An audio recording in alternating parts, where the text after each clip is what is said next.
다시 한번 옆에 있는 거 인사하겠습니다. 말씀의 은혜 많이 받으세요. 말씀의 은혜 많이 받으세요. 아, 오늘은 제게 아주 특별한 주일입니다. 여러분은 아실지 모르겠지만, 기억하실지 모르겠지만, 제가 2019년도 5월 5일 날 동원교회 담임으로 부임했습니다. 그러니까 벌써 제가 처음 설교할 때도 여러분이 박수를 쳐주셨습니다. 근데 이게 벌써 만으로 5년이 됐습니다. 제 바람은 다음 5월 5일 어린이 주일까지 아무런 사고 없이 무탈하게 가기를 바라는데, 기도해 주셔서 감사하고 또 앞으로도 함께 신앙생활하는데 하나님의 은혜가 넘치기를 바랍니다. 오늘은 자녀 주일, 어린이 주일입니다. 자녀를 두신 부모님들은 자녀 때문에 참 많은 고민과 걱정이 있습니다. 어릴 때는 그렇게 예뻐요. 우리 희철 형제 유나자매 지안이 보셨죠? 여러분, 눈에 넣어도 안 아파요. 그죠? 근데 자라면 우리 애들도 이쁠 때가 있었다니까요.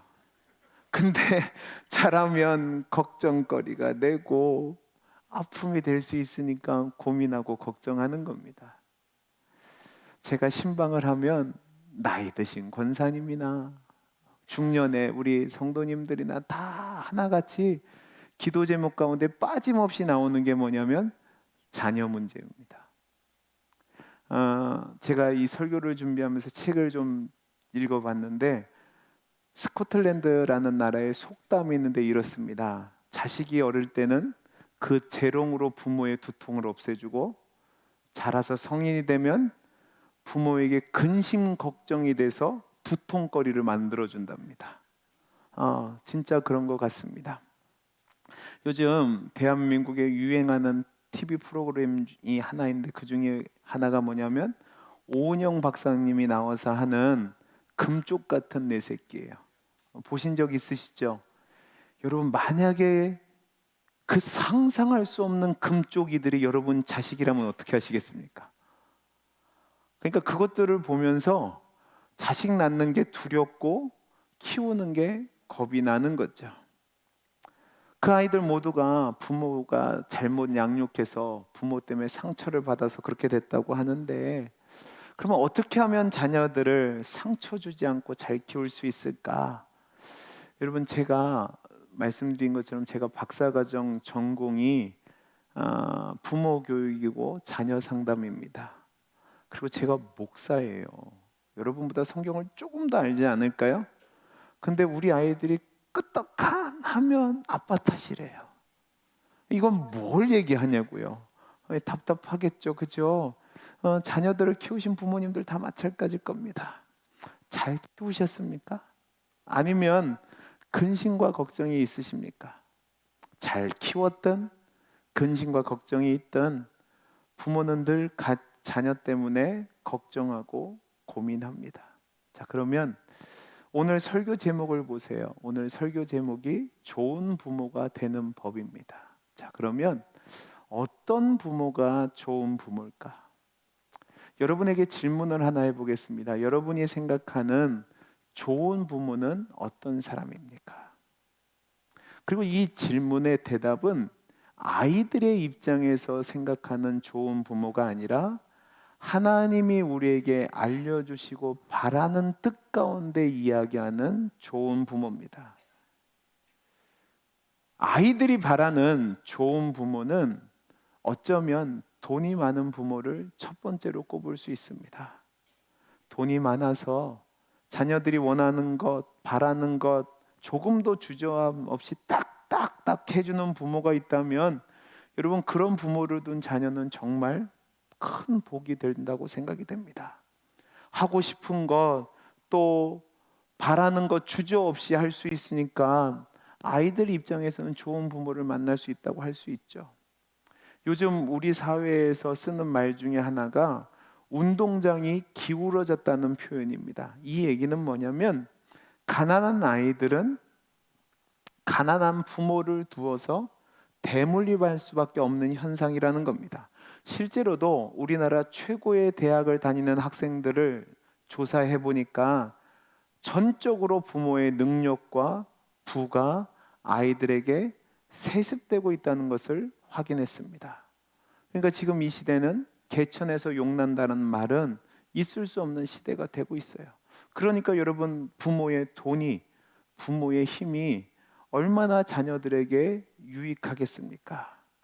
그런데요, 여러분, 꼭 그렇지만은 않은 것이, 제가 강남에서도 살아봤고 일산에서도 살아봤고 1년 등록금이 수천만 원 되는 대안학교에서 상담교사로도 있어 봤습니다. 그런데 돈을 많이 가진 부모들과 그 자녀들의 관계가 좋지 않은 것을 너무도 많이 봤습니다. 다른 부모들이 없는 그 모든 것을 해줌에도 불구하고 부모와 자녀의 관계가 좋지 않고, 자녀들이 부모를 싫어하고 감사하지 않고 문제를 일으키는 경우를 많이 봤습니다.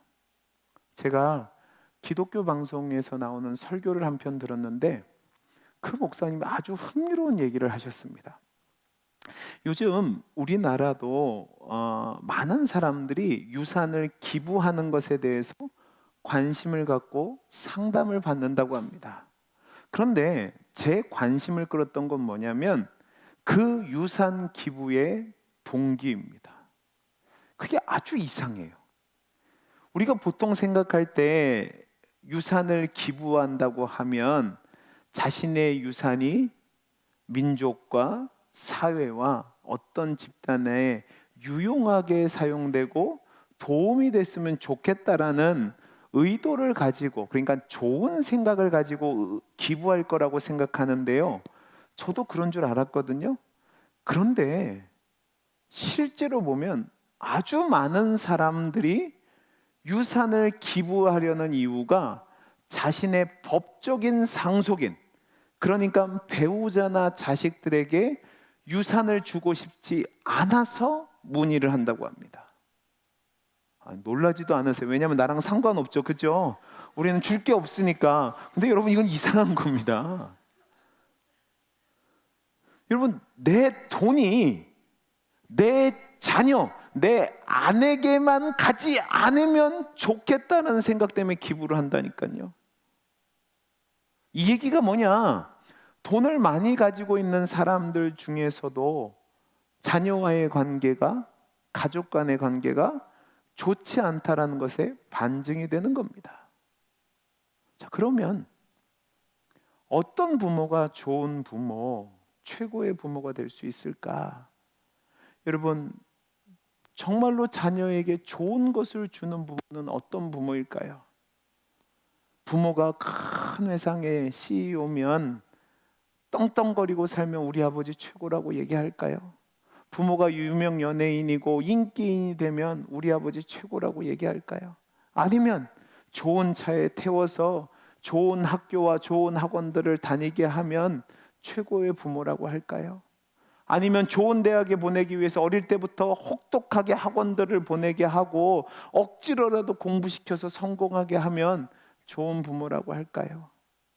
세상의 관점에서 보면 그 부모들이 좋은 부모라고 인정받을 수 있지만 성경적으로 볼 때 그들이 과연 참다운 좋은 부모의 모습을 보이고 있을지 저는 아닌 것 같습니다. 자, 그러면 어떤 부모가 좋은 부모고 어떤 부모가 자녀에게 줄 수 있는 최고의 것을 주는 걸까요? 지금 집값이 많이 떨어졌다고 하지만 집값이 보통 사람들이 벌어서 살 수 있는 가격을 넘어섰습니다. 자녀에게 집 한 채 사주면 어떨까요? 좋은 부모일까요? 여러분, 어떤 생각을 하시겠습니까? 제가 얼마 전에 뉴스를 보니까 참 희한하더라고요. 요즘 젊은이들이 다 서울 가서 살고 싶어 합니다. 근데 서울에서 물가가 너무 비싸잖아요. 그러니까 부모가 서울에서 집 갖고 살고 있는 것도 스펙이랍니다. 그만큼 돈이 안 들어가니까. 또 여러분들 지금 다 어디 사세요? 대답을 해보세요. 어디 사세요? 부산 살아요. 그럼 여러분들 자녀에게 스펙 하나를 못 준 거예요. 그럼 나쁜 부모인가요? 저는 서울 살다가 부산 내려왔어요. 그럼 저는 어떤 부모죠? 재밌는 얘기 해드릴게요. 우리 딸이 지금 다리를 다쳐서 어쩔 수 없이 서울 가서 레슨을 받고 있는데 택시 운전기사랑 얘기를 했답니다. 얘기를 하다가 이런저런 얘기를 하다가 우리 딸이 뭐 어디 사냐? 얘 부산 사는데요. 원래 부산 아니요. 강남의 역삼에 살다가 우리 아버지가 부산 내려갔다니까 그 택시 기사가 명언을 했답니다. 뭐라고 얘기한 줄 아세요? 그럼 니네 아버지 좌천당했나 그러시다.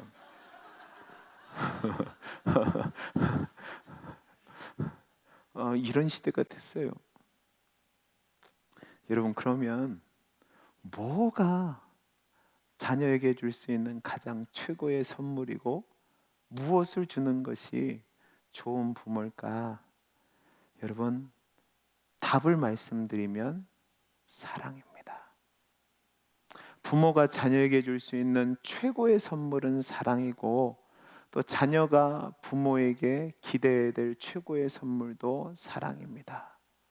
그런데요, 이 사랑이라는 것은요, 그 어떤 부모라도 예외 없이 동일하게 줄 수 있는 겁니다. 왠지 아세요? 하나님이 이 사랑을 줄 수 있도록 인간에게 은혜를 주셨기 때문에 그렇습니다. 여러분, 이 땅에 태어나는 모든 사람은 부모가 있는데요, 그 부모들에게는요, 하나님이 다 자녀를 사랑하는 마음을 주셨습니다. 그래서 세상의 모든 아빠, 모든 엄마들은요, 아이가 태어나는 순간부터 아이와 사랑에 빠집니다. 그리고 그 사랑에서 헤어나오지 못하죠. 그래서 나는 안 먹고 나는 안 입어도 자녀들에게는 좋은 음식과 좋은 옷을 입히기 위해서 애를 씁니다. 태도도 달라지고 눈빛도 달라져요. 제가 그런 것 같아요. 저는 원래 사랑이 많지 않고 굉장히 개인주의적인 성향을 가진 사람입니다. 아이들도 별로 안 이뻐합니다. 그런데요, 저희 두 딸을 낳는 그 순간부터 애들이 그렇게 이쁜 거예요. 여러분, 제가 질문을 하나 할게요. 여러분, 자녀들은 누구의 유전자를 갖고 태어나죠? 부모의 유전자를 갖고 태어납니다. 상식이죠. 그러면 우리 아이들은 누구의 유전자를 갖고 태어났을까요?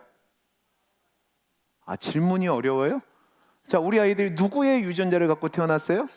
저랑 사모의 유전자를 갖고 태어났겠죠. 그죠? 근데 제가 우리 아이들이 어렸을 때 뭐라고 얘기한 줄 아세요? 우리 큰딸은 객관적으로 세상에서 가장 이쁘고 우리 딸은 주관적으로 세상에서 가장 이쁘다고 그랬습니다. 무슨 얘기인지 모르시죠? 집에 가서 생각해 보세요. 그 얘기가 이쁘다는 거예요? 안 이쁘다는 거예요? 이쁘다는 거죠. 근데 뭘 이쁘겠어요? 근데 제 눈에는 뭐예요? 제일 이쁘다고요.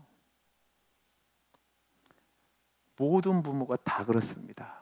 여러분들은 안 그러셨어요? 제가 죄송합니다. 우리 강 목사님 보면 웃겨 죽겠어요. 딸을 보면 좋아서 어쩔 줄을 몰라요. 근데 제가 딸을 보면 이쁘죠. 근데 그렇게 안 이뻐요. 무슨 얘기인지 아시겠어요? 남들이 보면 그냥 아이 중에 하나예요. 근데 아빠가 보면 이 아이는 세계에서 제일 이뻐요. 이게 바로 하나님이 부모에게 준 선물입니다. 이 사랑은 돈이 많든 적든, 공부를 많이 했든 적게 했든, 내성적이든 외향적이든, 마음이 좋든 나쁘든 다 가지고 있는 겁니다. 오늘 말씀도 그 얘기를 합니다. 우리 9절에서 11절까지 말씀 볼까요? 같이 읽어보겠습니다. 시작. 너희 중에 누가 아들이 떡을 달라 하는데 돌을 주며 생선을 달라 하는데 뱀을 줄 사람이 있겠느냐? 너희가 악한 자라도 좋은 것으로 자식에게 줄 줄 알거든 하물며 하늘에 계신 너희 아버지께서 구하는 자에게 좋은 것으로 주시지 않겠느냐. 여러분 보세요. 악한 자라도 자식에게는 좋은 것을 주고 싶은 마음, 이것이 하나님이 부모들에게 주신 공평한 선물입니다. 자식을 사랑하는 것은 마음이 악한 자도 누구나 갖고 있다는 말이에요. 그러면 여러분들이 질문할 수 있습니다. 목사님, 근데 요즘 언론을 보면 아이들을 버리기도 하고 학대하기도 하고 심지어는 죽이기도 하는 부모들이 많은데 그건 어떻게 설명하시겠습니까? 요즘 저도 그런 뉴스 보면 정신을 못 차리겠습니다. 그런데 여러분, 그것은 정상적인 경우가 아닙니다. 죄로 말미암아 인간의 본성이 왜곡된 병적인 현상으로 나타나는 거지 인간 본연의 모습이 아니에요. 모든 인간은 하나님이 주신 은혜 때문에 부모라면 사랑을 가지고 아이들을 키울 수 있습니다. 제가 얘기했잖아요. 저는 굉장히 이기적인 사람인데요. 이런 사람이 아닌데 제가 아이들만 보면 뭘 주고 싶어요. 제가 아이들이 어렸을 때 부교육자니까 그렇게 넉넉하지 않죠. 근데 집에 들어갈 때마다 꼭 뭐를 하나씩 사갔습니다. 왜 사갔을까요? 애들이 좋아하는 거 보고. 근데 어느 날은 제가 뭐 바쁘기도 하고 뭐 그렇게 해서 그냥 빈손으로 들어갔어요. 근데 애들이 문 앞에 있다가 와 아빠다고 왔다가 어디를 봤어요? 손을 봤어요. 있어요, 없어요? 그러니까 에이씨 하고 가요. 여러분, 제가 화가 났을까요, 안 났을까요? 났죠? 그러면 다음날 제가 어떻게 했을까요? 뭐를 사갔을까요, 안 사갔을까요? 사가죠. 왜요? 사랑하니까. 물론 요즘은 제가 애들이 용돈이 있다는 걸 알고 뺏어 먹으려고 난리를 칩니다. 근데 그건 장난이고, 우리 부모님들 중에서 엄마는 그렇다고 할 수 있어요. 왜냐하면 임신해서 10달 동안 뱃속에 있고 생명을 걸고 나왔으니까 자신의 일부처럼 여겨져서 사랑할 수 있어요. 근데 아버지들은 그렇지도 않거든요. 근데 태어나는 그 순간부터 아버지든 어머니든 아이에게 마음을 빼앗깁니다. 그리고 그 마음을 빼앗긴 것에서 아이들에게 무조건적인 희생을 하죠. 다 퍼주는 겁니다. 그러니까 요즘 얘기하는 등골 브레이커도 있는 거고, 다른 집이 한다고 하면 빚을 내서라도 해주는 거죠. 근데 여러분, 제가 이게 하나님이 주신 선물이라고 그랬잖아요. 그죠? 성경에서도 이런 모습을 어렵지 않게 발견할 수 있습니다.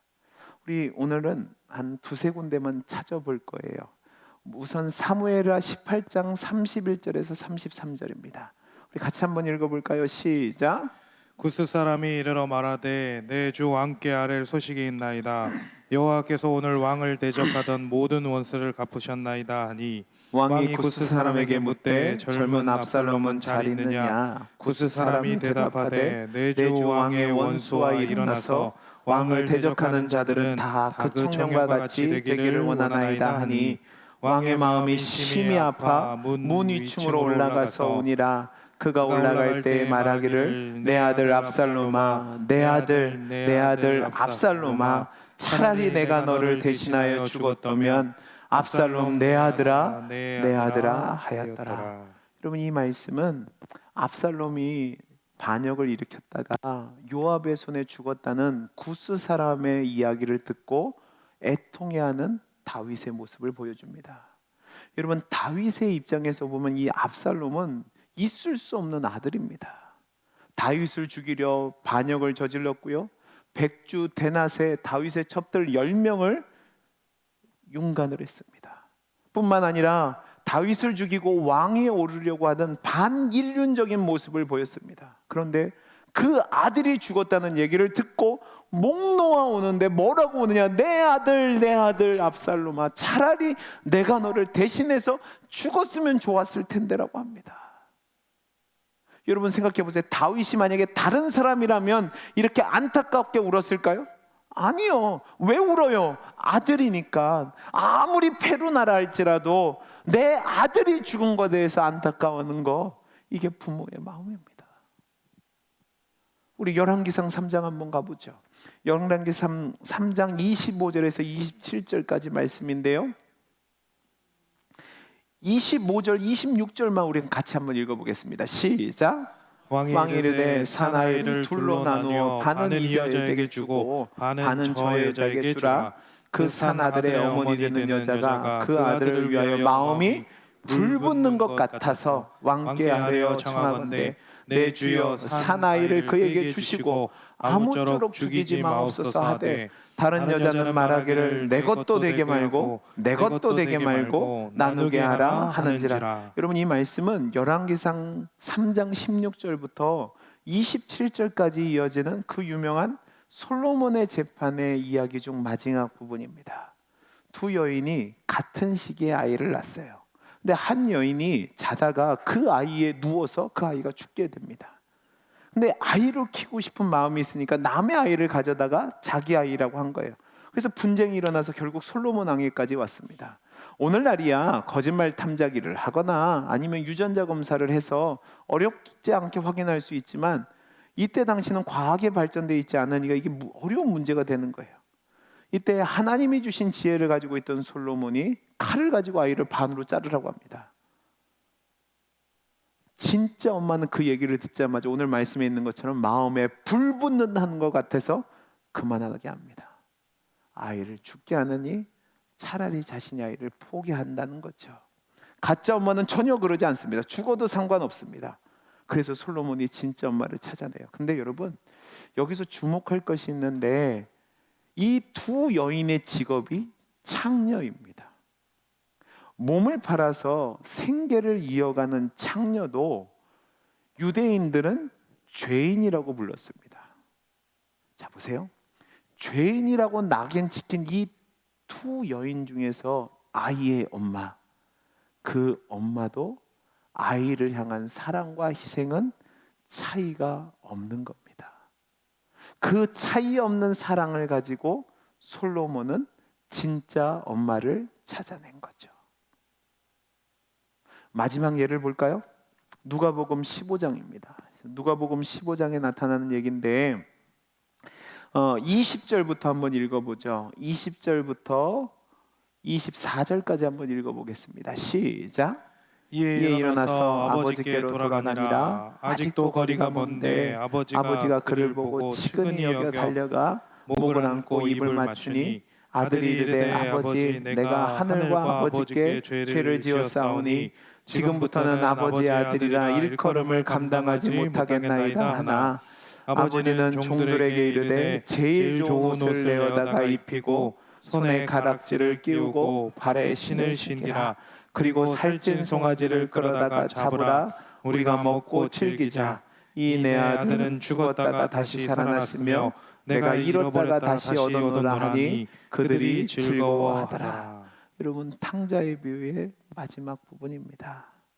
둘째 아들은 아버지가 죽은 뒤에나 받을 수 있는 상속분을 요구합니다. 그리고 그것을 받고 즉시 다른 데 나가서 다 방탕하게 살다가 없애버립니다.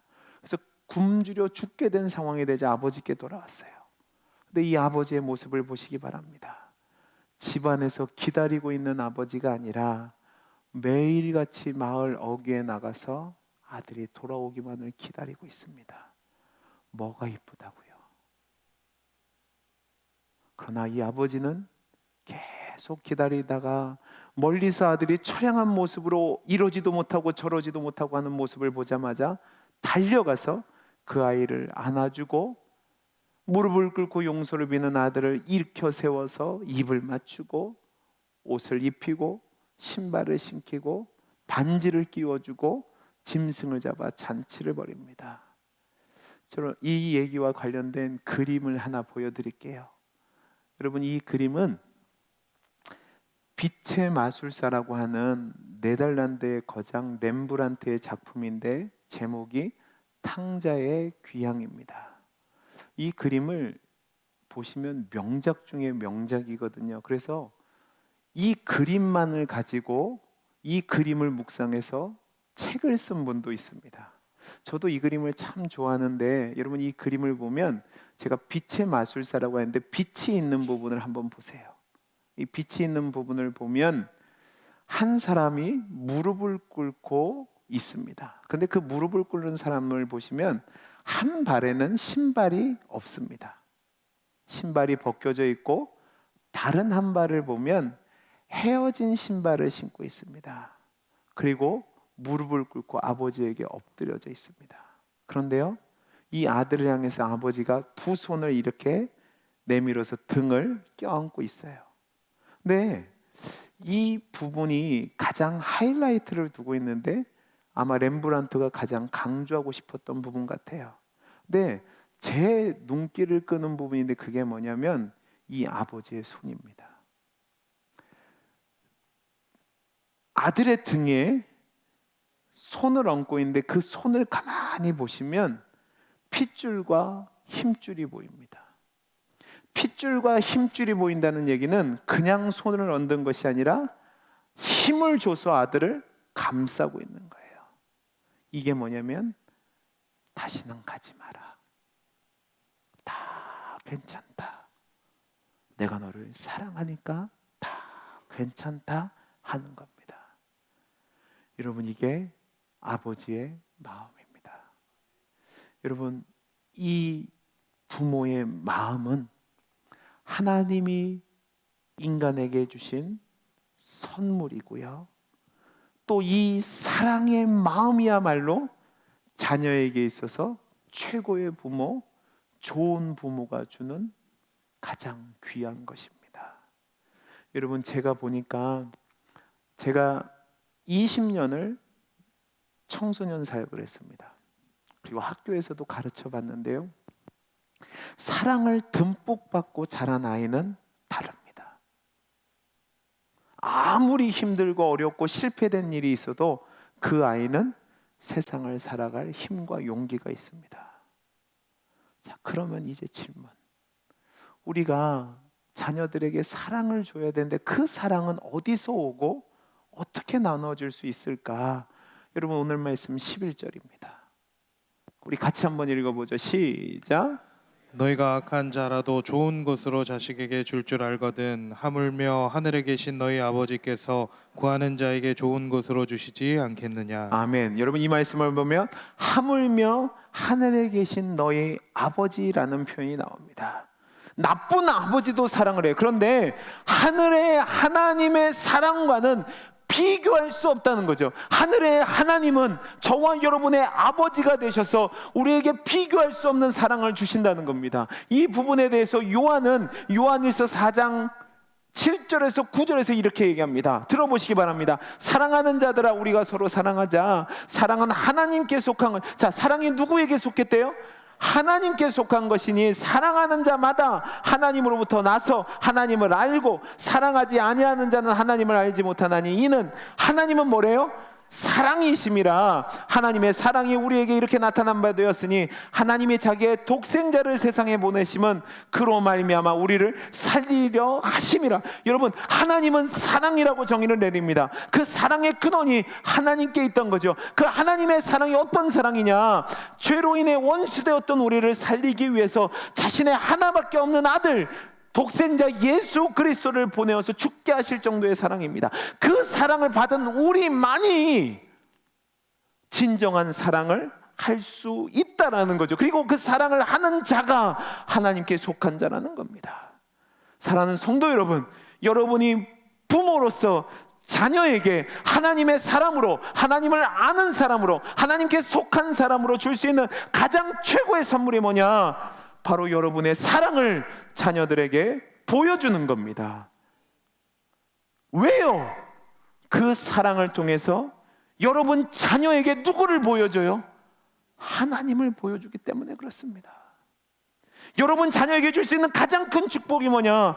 여러분 자녀가 하나님을 알고 하나님을 사랑하게 하는 겁니다. 자녀들에게 그런 은혜를 주시기 위해서 부모를 주셨다고요. 그러면 부모는 하나님의 사랑을 입은 자로서 그 사랑을 자녀들에게 하는 겁니다. 그러면 그 하나님의 사랑이 어떤 사랑이냐? 따라해 보시기 바랍니다. 긍휼의 사랑. 뭐요? 긍휼의 사랑이라고요. 긍휼의 사랑은 받았기 때문에 주는 사랑이 아닙니다. 긍휼의 사랑은 그리 아니할지라도 주는 것이 사랑입니다. 오늘 말씀 보시기 바랍니다. 악한 자라도 자식에게는 좋은 것을 주려 합니다. 악한 자도 자식을 사랑할 줄 안다. 여러분, 이 말씀이 우리에게 얼마나 큰 도전인 줄 아십니까? 하나님을 모르는 악한 부모라도 자식을 사랑하는 것을 통해서 하나님의 마음을 전할 수 있어요. 그러면 그 사랑을 받은 우리는 어떻게 해야 되겠냐고요. 여러분, 사랑을 오해하시기 바랍니다. 돈 가지고 다 해주면 사랑인가요? 아니요. 사랑은 뭐가 있어야 된다고요? 긍휼의 마음이 있어야 됩니다. 로마서 8장 14절에서 16절 보시기 바랍니다. 같이 읽어보죠. 시작. 무릇 하나님의 영으로 인도함을 받은 사람은 곧 하나님의 아들이다. 너희는 다시 무소하는 종의 영을 받지 아니하고 양자의 영을 받았으므로 우리가 아빠 아버지라고 부르짖느니라. 성령이 친히 우리 영과 더불어 우리가 하나님의 자녀인 것을 증언하시나니. 여러분 보세요. 우리와 하나님과의 관계가 하나님을 아빠로 부르는 부모와 자녀의 관계랍니다. 그러니까 부모님들은 자녀들에게 있어서 하나님과 우리 사이를 풀어주는 중요한 증거가 되는 겁니다. 하나님의 계시의 통로로서 부모를 통해서 우리의 자녀들은 하나님을 발견하고 하나님을 마음에 품고 하나님을 믿게 됩니다. 그런데 이런 부모와 자식 간의 관계가 일그러진 것은 죄로 인한 하나님의 심판의 영역입니다. 여러분, 요즘 자녀들에게 폭력을 행사하고 학대하고 심지어 자녀들을 버리고 살해하는 반인륜적인 범죄가 많이 일어나는 이유는 뭐냐면 인간의 죄성이 이렇게까지 망가졌다는 것을 보여주는 거예요. 그리고 동시에 하나님의 심판이 어디까지 이르는지를 보여주는 겁니다. 부모가 사랑을 알려주지 않았습니다. 그러니까 사랑을 배우지 못한 그 아이가 자라서 부모가 되고 그 부모가 다시 자녀들을 사랑하지 않는 악순환이 계속되다 보니까 불행이 일어나는 거죠. 죄가 사망을 낳고 심판의 영역으로 들어가는 것을 삶에서 보여주는 겁니다. 여러분, 아이는 부모를 통해서 하나님의 속성인 사랑을 배우고 부모는 그 자신 안에서 나타나는 사랑을 통해서 하나님이 나를 사랑하신다는 걸 절실히 깨닫는 겁니다. 근데 문제는 우리나라 문화가 그렇지 않아요. 우리나라 문화가 참 안타까운 문화적 전통을 갖고 있는데 그게 뭐냐면 유교적이고 가부장적인 겁니다. 그러니까 부모와 자식 간의 관계가 좋지 않아요. 특별히 아버지와 자녀의 관계가 좋지 않습니다. 관계가 망개지고 소원하고 어색한 경우가 많습니다. 아버지로부터 폭력이나 폭행 그리고 폭언과 강압을 겪으면서 성장한 이들이 그런 것 때문에 하나님을 아버지라고 부르는 것을 너무 힘들어하는 것을 많이 봤습니다.